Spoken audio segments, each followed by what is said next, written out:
My name is Brenda Walton Peckham, and I'm 57 years old.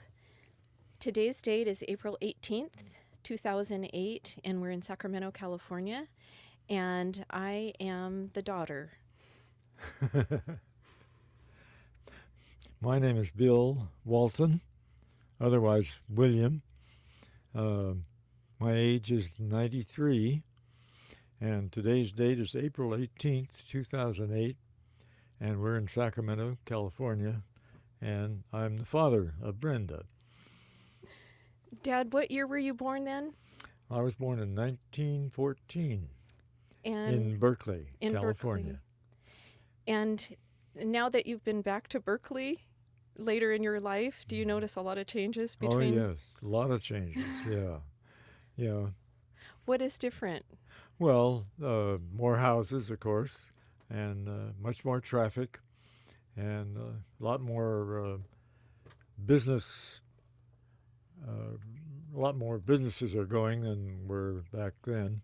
I remember the theater that was near us on College Avenue, College and Ashby, but it's changed an awful lot. I haven't even been by there in the last few years, so I know it's changed a lot. Did you like growing up there? Was it a happy place? Yes, yes, it was, and I had a lot of friends there, and it was a happy place to live.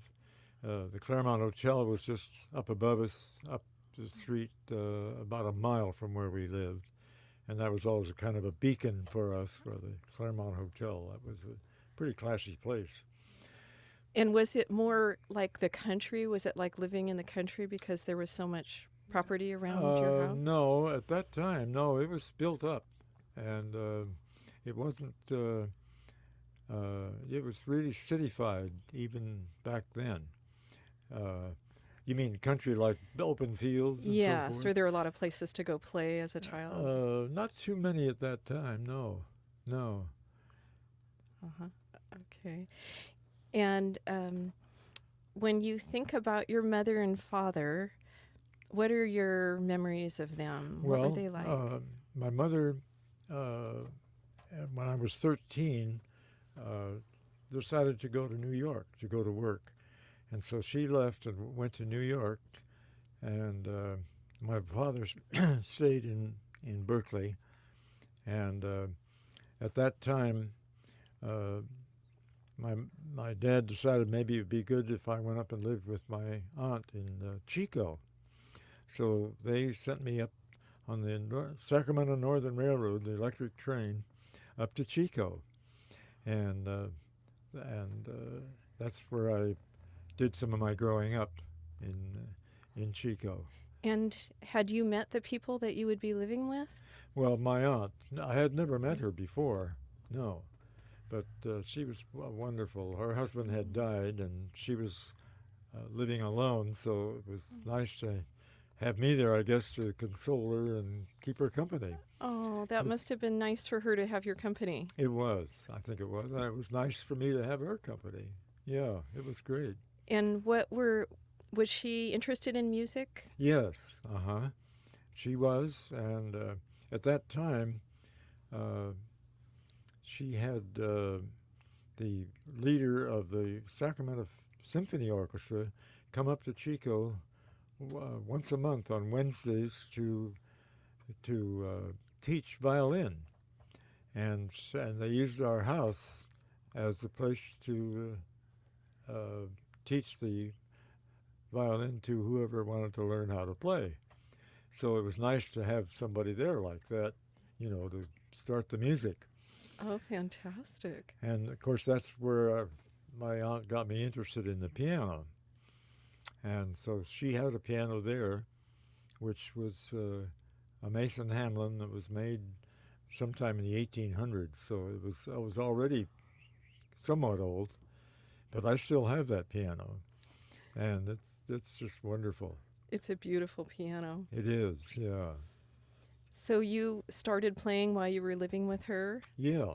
Uh-huh. And were you Well, I took music lessons called the Melody Way to play the piano, and it was a course where I think about 8 of us were in a class, 8 or 10, I can't remember now. But we were students of the piano, and this went on for about 4 or 5 years that I started with her. And later on, when I moved back to Berkeley, I took lessons down there too. But this is where I really got started. Oh. And it was great. Were you interested in jazz at that time? Not too much. I was interested actually more in playing by ear instead of reading music. And of course, my teacher didn't want me to do that. So she'd make me read the music even though I wanted to play by ear. But of course, it was good that she did that. So that was really fun to do that. Yes, because now you can do both. Yeah. But it's always But- amazed me that you're able to just sit there at the piano and play such Yeah. incredible music without looking at anything. Oh. Well, it's fun. That's I've a very always rare talent. Enjoyed that. Yeah. Yes, so have a lot of other people. Yeah. And then when did you start playing in groups? Well, I actually went to school at Davis, California, and a fellow by the name of Bud Beckley was forming a band, and he needed a piano player. And I'd never played in a band, of course, but I didn't know how I was supposed to play piano in an orchestra. But he showed me what to do. He was a saxophone player, and he showed me what to do after he started me. Then we got music, regular orchestra music, and of course it comes with a piano part and a part for the saxophones and a part for the trumpets and so forth. So that showed me what to do. But that was really fun. And how did you happen to even meet him? I don't remember now. I think he was just looking for somebody to be a piano player, and I think some friend of either mine or his said that I had done a little study on piano, and maybe I'd be the one to start in this band. So I think it was kind of a lucky thing, that he found me, because otherwise he'd have found somebody else. But it was fun. Oh, that's great. And what kind of music was it? Well, this was dance music, so we played for dances, not jazz like we think of jazz now, but just the old tunes scheduled or written for dancing, with either a 4/4 or a 3/4 beat. So that was where they started me playing for dancing. Oh.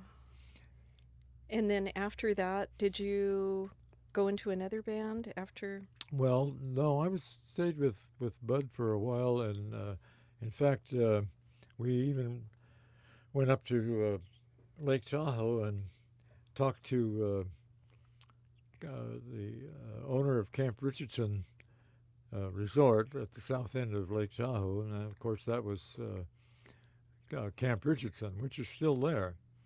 But Rich hired our band to play for the summer. So that's where I got started really playing for more dances then. And that was really fun to play up at Lake Tahoe. Were you playing right at the edge of the water? Yeah. Mm-hmm. Yeah. That must have been really beautiful. Yeah, and it was. picturesque. And we lived right there, too, and had our meals there and everything. So it was really fun. Then did you go into the service after that? I went into the service not right after that, but actually I was drafted in 1940. I was drafted. And after I was in the draft army for a couple of months, they decided that it would be good for me to go into the Signal Corps, which was, of course, radio talking, but not with a talking. I did with a key. It was Morse code? So it was Morse code. That's where I had to learn how to do that. So I went to a school back in St. Louis to learn how to do code, and that was part of my Army training. Of course, that was after I had joined the Army and everything. So, but now I was in the Signal Corps attached to the Air Force, which was quite a bit different than just being a infantryman in the Army. So that was a good break also. Yes, you were very lucky. Yeah. How did you feel about being drafted? Did Well, you dread it, or were you proud to go in? Or? I wasn't happy about that at all. But it was maybe fortunate that that I was able to be in the Signal Corps, which meant that I wasn't going to be a infantryman slugging it out on the ground. I'd be more likely be in a little better situation, which turned out pretty well for me. Yes. We were taught how to be radio men on a plane, but actually I didn't operate on a plane. I operated from fixed stations around the U.S., so that was interesting also. So you got to do some traveling? Well, not very much at that time, no. Of course, after that, they sent me down to New Zealand, but that was after all that. That was in at the end of 41. And so you were assigned to go to New Zealand? Well, we didn't know where we were going, and before they gave us our orders, they would just say, "You're going to go overseas," and they didn't even tell us when we set off sailing in San Francisco in the Bay. They didn't tell us where we were going until we got out past the Golden Gate, clear out into the ocean, before they told us where we were going. And what did you think when they said you're going to New Zealand? Oh, gee, we didn't I had no idea, what New Zealand was like or anything. But it was kind of interesting I think it took us something like 28 or 29 days to go to New Zealand. And that was quite a trip. Wow. Yeah. And what did it look like when you saw it? Oh, it was beautiful. Just beautiful. Yeah, it was a great place to be. And New Zealand was, of course, in the South Pacific, across the equator, so I had to cross the equator and had to join the group. When you cross the equator, they give you a ceremony and everything, and I kind of forget now what that was all about, but I got a certificate that said I had crossed the equator and all that. Yeah. I never saw that. No, I don't think I have that anymore.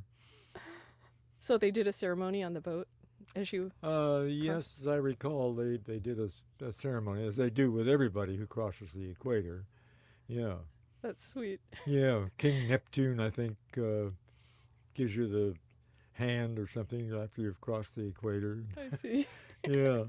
And did you have a girlfriend when you left the United States? Yeah, I had a girlfriend, but I remember I had written her that I was going to go to New Zealand and that I'd see her when I got back. And I never got I don't remember getting a letter from her. So, I don't know, maybe I didn't make as big an impression on her as I thought I did. That's hard to believe. Yeah. Yeah. So then you were in New Zealand for how long? Oh, I was in New Zealand from 1942 to 1945. 3 years. And, of course, while I was in New Zealand, I was at a fixed station in New Zealand, downtown in Auckland. So that was pretty neat because I had regular time, 8 hours on and so forth, sort of like a business, Only sometimes we were on 24 hours, of course, not always just 8 hours. But that's the way it is in the Army. You never know. Right. Yeah. You have to be flexible. And what did you do during your time off? Well, we went, in New Zealand, you mean?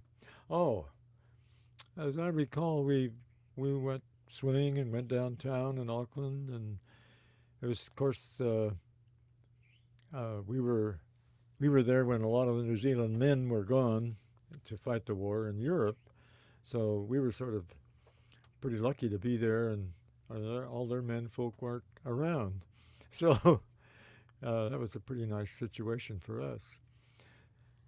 Were there lots of social events like dances? Yeah, there were dances and so forth, and of course, I wasn't in a band at that time, but I did play some piano when I was there, and so I got going in social events pretty well at that time. And then one time, a friend of mine named Bob Lichty was going with a girl. He was in our not a platoon, our organization anyway. And he said, "You've got to meet Brenda. You've got to meet Brenda's sister." And so I said, "Well, okay." So we organized a sort of a picnic, and Brenda invited her sister to come to the picnic, and that's when I met Gloria. So that's when I met my wife to be. And what did you think when you met her? Oh gosh, I was just so happy to meet her. Oh, she was just gorgeous, and we found a liking in music. She liked jazz, and at that time, her family, her brother-in-law was a very good classical pianist, and he didn't like jazz at all. So there wouldn't be any jazz played on the radio if he was around. So she'd have to listen to jazz by putting the radio on the floor in her room and lying down on the floor so it didn't get on to the rest of the house, so she could listen to the music herself. So that was Uncle Braden. Yeah, he was Uncle a real Brady. purist. Yeah, yeah, uh-huh. That's nice Yeah. that you had that in common. Mm-hmm. And you've always enjoyed music together all these years. Yeah, uh-huh. Well, of course, and then it turns out that we enjoy other music too. We enjoy classical music, and we have both sung in classical groups, and so that's been a big part of our life, of course. Yes, that's wonderful. That you always had that in common. Yeah. And so then you dated for a while. Yeah. Let's see. This was 42. I met her, and we dated, and I remember at the New Year of 42, Artie Shaw and his band came to New Zealand. Oh, and that was so wonderful. We went to hear him at the town hall, and gosh, I'll never forget that. That was so great to hear Artie Shaw in person in New Zealand. Yeah. Oh, fantastic. So that was a dance? Yeah. Was it? Uh-huh. Yeah. Oh, So what a thrill. After I think January or February, I'm not sure just when, I proposed marriage to Gloria, and we became engaged. And actually, we were engaged for about 6 months because the wedding date was July 4th at first in New Zealand, and that's when we were going to get married. But July 4th was Sunday, and in New Zealand, you don't get married on Sunday. I'd never heard of that. Neither had any of Gloria's family either. So we had to change the date to the 3rd, July 3rd. So we got married on July 3rd instead of the July 4th. And I believe you had already had your invitations Yeah, printed. we did. We had to scratch out the 4th and put down the 3rd. But that was the date. When you asked Gloria to marry you, did you have to go talk to her father? Yes, I had to go and ask her dad, Noel Glasson. Her last name is Glasson. I had to ask him if I had permission to marry his daughter, and he gave me his permission to marry his daughter, and so that's what took place. Was he foreboding character, or was he Well, easy to at talk first to? it seemed like sort of a foreboding character, yeah. And as it turns out, he was a wonderful guy. But I guess at first he was a little nervous about the fact that here an American in the Army was going to marry his daughter. So Did finally he he did he ask you where you might be living, where you would live after you got married? uh, Did did he he? did he wonder if you were going to take his daughter Oh, away? well, I guess he was wondering, yeah. But it was pretty much. See, we were being trained at that. We weren't trained at that time. Earlier, we were trained to make a landing in Japan, and we were even sent up to an island north of New Zealand, Noumea, Noumea, which is a trading training place for troops to land ashore. And we did some of that, not a lot, but that was not something we were, of course, were looking forward to. No. That sounds like it could be very dangerous. Yeah, oh yeah. But after that, they put us on a ship. This was in 1940. Let's see, 42, 43, 1944, December of 44, right near Christmas. They put us on a ship to go to Noumea, and we were there for about 6 weeks, and then we set sail for Tinian up in the Marianas, which was, of course, closer to Japan. And then we went from there. While we were on our way to Tinian, the war in Europe was declared over. And of course, that was certainly a wonderful thing to have happen, but we still had our war to fight, even though the European war was over. So all the fellows that had brought all the booze along had to get drunk for one night and put the bottles back and wait for the next celebration. So you landed at So we Tinian? landed in Tinian in 1945. I forget what month now. I think it was fairly early in 1945, January or February, that we landed there. And then being on radio, I was, of course, in contact with other stations, but I knew nothing much about what was going to happen. Although by this time there was a lot of talk about atoms, and atom bombs and so forth, but not much information that we could decipher. And of course, our messages were all coded, so we didn't know what we were transmitting or receiving. But it was on August 6th, that the B-29 took off for Japan. The Enola Gay was the name. It took the atom bomb to Japan and dropped the atom bomb, and of course that's made a big impression on the Japanese. Yes. Yeah. And did you know that was happening? Well, we didn't know it at the time. No, we didn't know it was happening until after it happened, even though I was on radio and getting messages. But see, our messages were all coded, and we didn't know what the messages were or receiving. So we didn't know actually what was going to happen.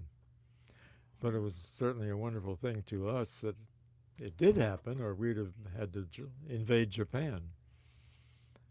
And everything could have been different. Yeah. Oh, yeah. And so then what happened at that point? Did you continue going? Well, yeah, I continued doing radio transmissions and so forth until, let's see, this was August, then September, October, November.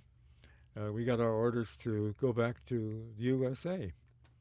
So we packed our bags and they put us on a ship and we hauled our way back to the USA. And everybody got out their bottles then? Yeah. Oh, yeah. Yeah. Wow, what was it like to receive that news? Oh, gosh, it was wonderful. Just wonderful. That must have been the best thing to hear. Yeah, it was. It was. Because here we had been preparing ourselves, to make an invasion that would have been certainly tough on us. Yes. Yes, you would have lost a lot of people. Yeah. Oh, yeah. So you went directly back to the U.S. Yeah. then? Uh-huh. from there? Went back to Beale Air Force Base in California, and that's where they discharged me from the Army with an honorable discharge. And from there, I went back down to Sacramento and started living there in Sacramento. And why did you go to Sacramento? Well, I had some roots there, and had this good family that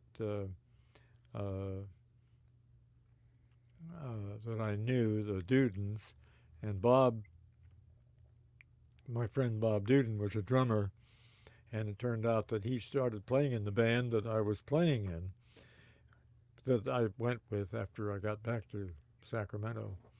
So we had a lot of togetherness to appreciate. Bob was also he had also been drafted, and he served his time flying in Florida, but so he had quite a bit different career than I had. But so he didn't actually go overseas. But anyway, we had a wonderful togetherness together. Oh, I bet. Bob has passed away since then, but he was a wonderful guy. He really was. Yeah. He was a good friend. Uh-huh. And I know his parents were very kind to all of us Oh, they for were many years. very and kind. Yeah. We spent a lot of Christmases with them. Yeah. Anyway. Yeah. Yeah. In fact, his mother. I remember when Bill. Well, let's see. I'm getting ahead of my story because we had when we got back to California, Gloria stayed in New Zealand till March of 1946, and then she came over on the Matson liner. I forget the name of it now, but she came over with 700 other war brides, and they landed in San Francisco on March 4th, 1946, and that was quite an event. So you were there when the boat pulled into the dock? Yeah, yeah, and of course her last name being Walton, she was one of the last to get off the boat, so I had to wait quite a while for her to get off the boat. So it was alphabetical order. Yeah, it was alphabetical order. And did she look different when you saw her? Yeah, she did. And Yeah. did you feel different after having been in the Army Yeah. for Oh, yeah. for all I those did. years? And of course, I was wearing civilian clothes then, and last time I saw her, I'd been wearing military clothes, so it was quite a difference. Yes. Yeah. And did you feel like the Army had an influence on the way that you grew up, or Well, the way that- perhaps. Yeah. Perhaps it did. So it was wonderful to see her again Oh, after all yes. those Yeah. years. And I had bought a car. I had a 49. No, not a 49. About a 46 Ford, Model A Ford, that I had driven down to San Francisco to pick her up, and we drove back to Sacramento in that old Model A Ford, back to Sacramento. Amazing. Yeah. Oh, it would be wonderful to see that car. Yeah. Oh, I'll say. And then where did you live Well, then? we lived in an apartment on 23rd Street between S and T, and we were on the second floor of this apartment. And in 1947, Bill Jr. was born, and when we lived in this apartment. And let's see, we lived there, I think, for about 2 years, and we bought a house out on Arden Way in Sacramento. And anyway, we started living there. I bought a house on a GI loan and started. Actually started working for a company in Sacramento called William Rapp Company, which they sold Venetian blinds and window shades. And I worked there for about 10 years. But this was it's hard to put down the right year right now. But anyway, after I worked for William Rapp, a good friend of mine, as it turns out later, his name was Jerry Mates, who worked for a distributor in San Francisco named B.R. Funston Company, and he wanted to know if I would like to go selling Armstrong goods, Armstrong floor covering. And of course that appealed to me because the floor covering I was selling at that time, besides we had window shades and Venetian blinds, we had a line of tile called Ken Tile, and they sold Pabco linoleum. But Armstrong, of course, had the big name for floor covering in those days. So that's who I finally went to work for, was B.R. Funston Company in San Francisco. And I was a Sacramento representative in Sacramento. And I worked all up Northern California and Southern Oregon at that time, which meant I was on the road for a lot of time. Did you enjoy it? Oh, I did. I enjoyed it very much. Yeah. You have such an outgoing personality, and I'm sure that people loved seeing you. Well, I hope they did. Well, I guess they did enjoy seeing me. I did pretty well. And later on, they changed my territory around a little bit, and I went, instead of going clear up to Oregon, I went up as far as Chico north, and then I went over to Reno in Nevada, and Reno and Carson City and Sparks in Nevada, which was good territory. That was really good territory to work. That's great. Boy, Yeah. You worked really hard. Yeah. Uh-huh. Yeah. And did you ever think that you would have such a big family? No. No, I didn't. And, of course, after Bill was born, he was William Jr. Let's see, he was about 5 years old when we had you. Yes. And then we had another daughter after you, Tracy, and another daughter after Tracy, Robin. And so we had our whole family then. But we had Bill and the 2 girls while we were living on Arden Way. And then when we moved to Marley Drive in Sacramento, which was about 5 miles from where we lived on Arden Way, then we had Robin. That was in 1960-something, 1961, I think. And so that was our whole family. And what did you like about being a dad? Oh, gosh. Well, of course, it had its good points and it had its tough points, too. Bill was a tough guy to bring up. He had his own ideas about things. But he was not that he was hard to live with, but he had his own way about things. You were very easy to deal with, really? Compared with other children. Yeah. Yeah, we had a lot of fun. Oh. Yeah. Well, you were a very good dad, and you've always been very gentle and kind to all of us. Oh, well, I'm glad. And you and Mom gave us such a wonderful childhood of it was so rich in arts and music, and so it's not surprising to me that all of us love all of those things still Uh-huh. and get so much enjoyment out of Yeah. them. Well, and we not only got the enjoyment out of having you, but the way you've turned out with all of your talents.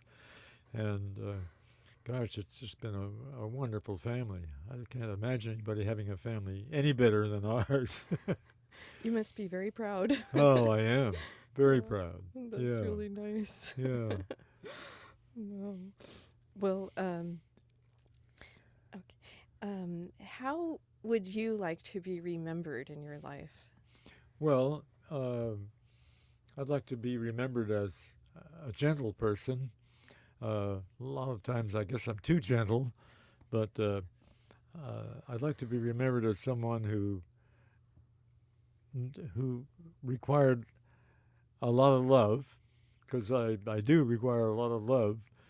But Mom is certainly wonderful at giving me that, and I guess the way I'd like to be remembered is as a good dad and being helpful to our family and keeping them in good shape. Well, you have definitely done that. Oh, You've been a wonderful role model for us. oh, that's wonderful. Mm-hmm. Yes. We all have so many happy memories of Uh-huh. living with you and then, as adults, Yeah. having your guidance and, Uh-huh. Always having your support. And Oh, gosh. we have always felt loved. Oh, that's We never wonderful. wondered if we were loved. Yeah. And that's a really a wonderful thing to do for your children. Uh-huh. Oh, that's great. Yeah, yeah.